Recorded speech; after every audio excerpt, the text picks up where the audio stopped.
बहुत समय पहले की बात है। एक दूर दराज के पहाड़ों के बीचों बीच एक खूबसूरत वादी थी, जिसे सब परियों की वादी कहा करते थे।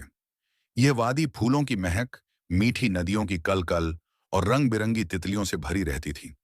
कहा जाता था कि वहां सचमुच परियां रहती थीं, लेकिन उन्हें देखने का सौभाग्य बहुत कम लोगों को मिला था।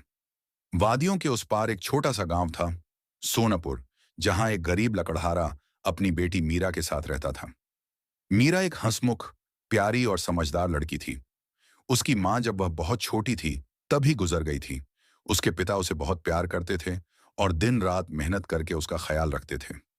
मीरा को कहानियां सुनना बहुत पसंद था, खासकर परियों की कहानियां। वह अक्सर अपने पिता से पूछती, क्या सच में परियां होती हैं? पिता मुस्कुराते हुए कहते, अगर दिल से विश्वास करो तो परियां जरूर मिलती हैं। एक दिन मीरा जंगल में लकड़ियां बीनने गई। वह फूलों के पीछे पीछे चलते चलते वादी की तरफ निकल पड़ी। अचानक उसे एक हल्की सी रोशनी दिखी, जैसे कोई तारा जमीन पर गिर पड़ा हो। उसने झाड़ियों के पीछे देखा तो एक छोटी सी परी जमीन पर बैठी थी। उसके पंख मुड़े हुए थे और वह रो रही थी। मीरा जल्दी से उसके पास गई और बोली, क्या हुआ तुम्हें? तुम रो क्यों रही हो? परी ने उसकी तरफ देखा और बोली, मैं नील कमल परी हूं।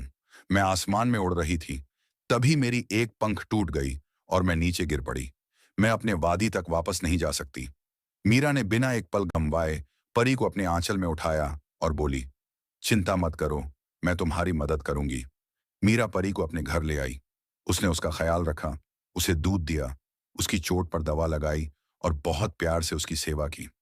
कुछ दिनों में परी ठीक हो गई और उसका पंख भी धीरे धीरे ठीक होने लगा।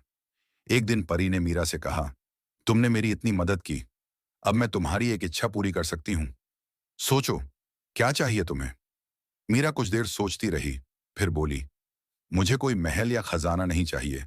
बस आप वादा करो कि जब कभी मैं मुसीबत में हूं, आप मेरी मदद करेंगी। परी मुस्कुराई और बोली, तुम सचमुच बहुत नेक दिल हो मीरा। मैं तुम्हें एक जादुई फूल देती हूँ। जब भी तुम इसे छूकर नील कमल, मेरी पुकार सुनो, कहोगी, मैं आ जाऊंगी। इतना कहकर परी हवा में उड़ गई और फिर वादी के बीच एक चमकदार रोशनी में बदलकर गायब हो गई। समय बीतता गया। गांव में सूखा पड़ गया, बारिश नहीं हो रही थी। खेत सूख गए, तालाब सूख गए और लोगों के पास खाने को कुछ नहीं बचा। मीरा के पिता भी बीमार हो गए। गांव के लोग बहुत परेशान थे। तभी मीरा को परी का दिया हुआ जादुई फूल याद आया। वह फूल अब भी उसकी किताबों के बीच संभाल कर रखा हुआ था। उसने फूल को हाथ में लिया और कहा, नील कमल, मेरी पुकार सुनो।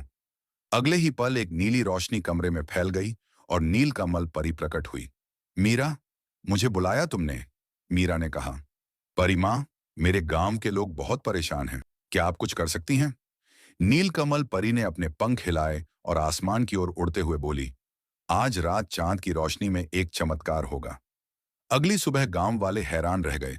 आसमान काला था, फिर अचानक एक तेज बिजली चमकी और फिर बारिश शुरू हो गई। घंटों तक तेज बारिश होती रही। खेत हरे हो गए, तालाब फिर से भर गए और लोगों के चेहरों पर मुस्कान लौट आई।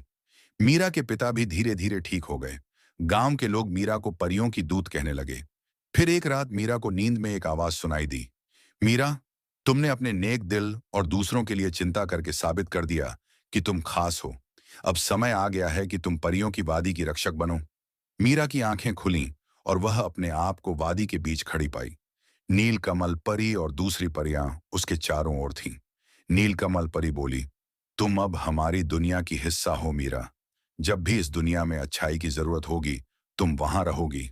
और इस तरह मीरा परियों की दुनिया का हिस्सा बन गई। लेकिन वह जब जब अपने गांव को देखती तो उसके दिल में वही प्यार और अपनापन होता।